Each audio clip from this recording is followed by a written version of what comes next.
The live TV, सच सबसे आगे। दोस्तों, शरद पवार साहब के नाम से आप सब वाकिफ होंगे। आप में से हर एक व्यक्ति उनको जानता भी होगा। देश के कद्दावर नेताओं में से एक हैं। सबसे ज्यादा तजुर्बेकार नेताओं में शुमार होता है उनका नाम। उन्होंने एक बड़ा बयान दिया है जिसको सुनने के बाद, जिस बयान के आने के बाद से एक राजनीतिक भूचाल सा आना तय है। चर्चा का विषय बना हुआ है उनका बयान, और लोग पूछ रहे हैं क्या वाकई में ऐसा कुछ हो सकता है? क्या वाकई में बीजेपी या नरेंद्र मोदी जी की सरकार कुछ ऐसा कदम उठा सकती है जो लोकतंत्र के लिए बहुत घातक हो, जो लोकतंत्र के लिए बहुत खतरनाक हो और इस देश की राजनीति को पूरी तरह से पलट देने वाला कदम हो? लेकिन क्या ऐसा संभव है या नहीं है, ये चर्चा का विषय हर तरफ बना हुआ है। और जो सुन रहा है वो हैरान हो रहा है। वो हैरान इसलिए हो रहा है कि हर किसी को यकीन नहीं आ रहा है कि ऐसा काम भी कुछ हो सकता है। लेकिन कहा क्योंकि शरद पवार साहब ने, तो फिर लोग इसको चर्चा में ला रहे हैं। शरद पवार जी ने एक प्रेस कॉन्फ्रेंस में एक सवाल का जवाब देते हुए बयान दिया है कि उनको ये लगता है कि जो लोकसभा चुनाव है, बीजेपी हार के डर से उनको स्थगित कर सकती है। आप खुद सोचिए कि अपने आप में ये कितना बड़ा स्टेटमेंट है। नवजीवन ने इसको छापा है, लिखा है, क्या कर्नाटक के नतीजों के चलते लोकसभा चुनाव होगा स्थगित? शरद पवार ने बीजेपी के मंसूबों पर जताई आशंका। शरद पवार साहब का कहना है कि उनको ये लगता है कि जिस तरह से कर्नाटक में हार हुई है, बीजेपी की फजीहत हुई है, ये लोकसभा का चुनाव भी इससे स्थगित कर सकते हैं। उनकी ये आशंका है। असल में जो पत्रकार था उसने सवाल पूछा था भारत जोड़ो यात्रा के 5 या 6 महीने पूरे होने के ऊपर राजनीतिक जो परिप्रेक्ष्य है उस देश और हमारे देश का, उसके बारे में वो क्या कहना चाहते हैं। उन्होंने इसके ऊपर ये जवाब दिया जिसको नवजीवन ने आगे लिखा। पवार ने कहा कि बीजेपी का मुकाबला करने के लिए प्रभावी वैकल्पिक नेतृत्व तैयार करना समय की मांग है। उन्होंने कहा कि मैं चुनाव नहीं लड़ने जा रहा, इसलिए मैं जनता के सामने बीजेपी के खिलाफ एक विकल्प देने के लिए सभी विपक्षी दलों को एक साथ लाने की कोशिश कर रहा हूँ।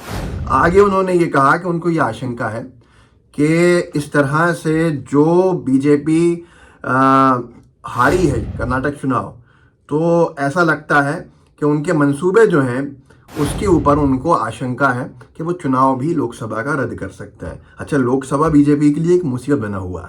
मुसीबत क्यों बना हुआ है कि ऑफ लेटली जितने परिणाम आए हैं वो बीजेपी के लिए बहुत अच्छे नहीं आए हैं। जो बीजेपी अपनी जीत के दावे जगह जगह करती घूम रही थी, आज देश के अंदर उसकी सरकारों से ज़्यादा राज्यों के अंदर गैर भाजपाई सरकारें हैं।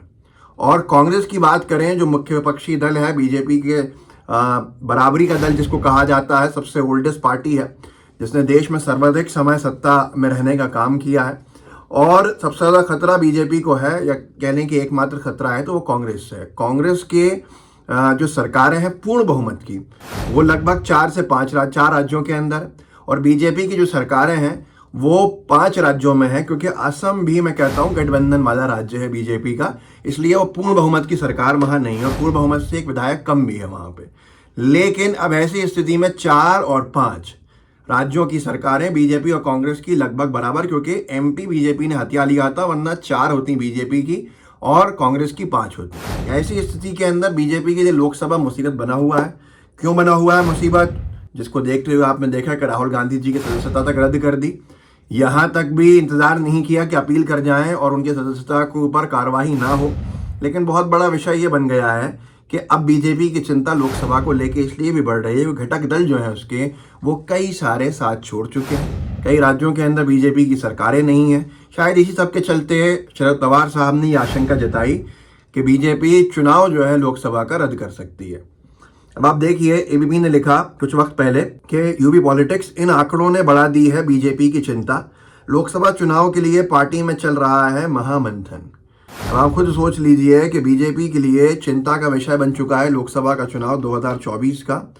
और जिस हिसाब से उत्तर प्रदेश में कुछ सीटें ऊपर नीचे हो गई हैं, उत्तराखंड की कुछ सीटें जो हैं बीजेपी के लिए चिंता बढ़ा रही हैं।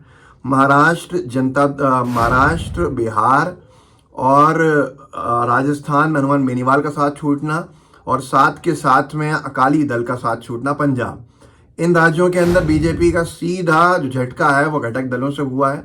और दूसरा, कर्नाटक में प्रचंड हार होना बीजेपी की, लोकसभा में भी इसके आसार देखने को मिल सकते हैं। बीजेपी अच्छे से इसको समझ रही है। यहाँ तक कि जब एक सर्वे हुआ था और CSDS ने किया था या सी वोटर ने किया था, जिसके बाद हिंदुस्तान ने लिखा कि आज लोकसभा चुनाव हुए तो बिहार, महाराष्ट्र में कांग्रेस को फायदा, सर्वे ने कर्नाटक में भी बढ़ाया भाजपा की चिंता। ये वही सर्वे था जिसने बीजेपी के लिए कर्नाटक हारता हुआ दिखाया था। और अब इसी सर्वे की बात याद आती है कि सीधे तौर के ऊपर महाराष्ट्र में और बिहार में गठबंधन के टूटने से बीजेपी को बड़ा नुकसान होने जा रहा है। जब कर्नाटक इस सर्वे की सही हुई है तो आप अंदाजा लगा सकते हैं कि इनके लिए बिहार और महाराष्ट्र चिंता का विषय बन चुके हैं। दोनों बड़े राज्य हैं और खास तौर पर महाराष्ट्र में लोकसभा सीट्स बहुत हैं। उत्तर प्रदेश की भी 8 से 10 सीटें जो हैं बीजेपी के लिए खतरा बनी हुई हैं। यूपी तक ने लिखा भी, लोकसभा चुनाव से पहले बीजेपी को यूपी की इन 9 सीटों पर लग रहा डर। 9 सीट पर बीजेपी को लग रहा है डर। ऐसा ही कुछ हुआ बीजेपी के साथ यहाँ पर कि जो दिल्ली नगर निगम में एमसीडी के चुनाव के परिणाम आए। हिंदुस्तान ने लिखा, एमसीडी हारने के बाद बीजेपी को लोकसभा चुनाव का डर, पंजाबियों को साधने को दिल्ली में सचदेवा पर लगाया दाव। पंजाब हाथ से निकला हुआ है पहले से। हरियाणा के अंदर मुश्किलें बीजेपी की बढ़ चुकी हैं क्योंकि गठबंधन की बैसाखियों पर सरकार है। वहाँ पर सत्ता से तो जनता ने बाहर कर ही दिया था और ऐसी परिस्थितियों के अंदर लोकसभा चिंता बढ़ा रहा है। दिल्ली के एमसीडी का चुनाव हारने के बाद बीजेपी के जो पोलस्टर्स के अगर स्टेटमेंट्स हम देखें जो बीजेपी की चिंता बढ़ा रहे हैं, वो ये है कि जो 7 लोकसभा सीटें बीजेपी को मिलती हैं वो भी एक तरह से खतरे से खाली नहीं है।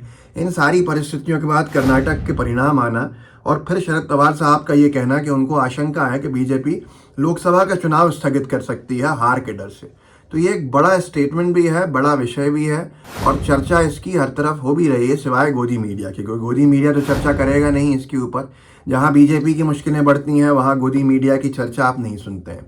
लेकिन ये प्रैक्टिकल जो आंकड़े हैं मैं आपको बता रहा हूँ, ऊपर से नीचे तक अगर देखें, जम्मू कश्मीर की बात करें, लाख कोशिशें कर ली पर वहां पर कोई समीकरण बैठ नहीं पा रहे हैं और चुनाव के हालात बन नहीं रहे हैं। लोकसभा में किस हिसाब से वोट करेगा वो भी आप अच्छे से अंदाजा लगा सकते हैं। विषय कश्मीर, जम्मू कश्मीर के बाद जो सबसे बड़ा है वो राजस्थान का है।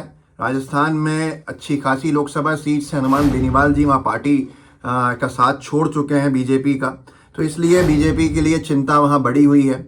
दूसरी अगर हम देखें, दिल्ली के अंदर एमसीडी के परिणामों के बाद 7 लोकसभा सीट्स वहाँ बीजेपी की खतरे में है। उत्तर प्रदेश के से कम 10-12 सीट्स तो सीधे सीधे कम हो रही हैं और आगे विपक्षी एकता के बाद क्या होगा वहाँ, वो भी बीजेपी के लिए चिंता का विषय है। मध्य प्रदेश बीजेपी के इस तरफ नहीं है, ये बहुत स्पष्ट है। वहाँ 29 लोकसभा सीट्स जहाँ बीजेपी को 28 मिली हैं, ये भी बीजेपी के लिए मुसीबत बन रहा है। अब आगे जो सबसे एक्यूरेट और सबसे एग्जैक्ट मुसीबत है बीजेपी के लिए, महाराष्ट्र, बिहार, सीधे तौर के ऊपर बीजेपी के लिए चिंता बढ़ा रहा है। आने वाले समय में क्या होगा इसका अंदाजा आप लगा सकते हैं। शरद पवार जी की बात कहाँ से कहाँ जाने वाली है ये आने वाला समय बताएगा, लेकिन बात में दम है और गंभीर विषय है जो चिंता बढ़ाने के लिए काफ़ी है। इस वीडियो को आगे बढ़ाइएगा, लोगों को जागरूक कर सकते हैं, कीजिए। लाइव टीवी को सब्सक्राइब भी कीजिए, बेल आइकन भी दबाइए। जय हिंद, जय भारत। द लाइव टीवी, सच सबसे आगे।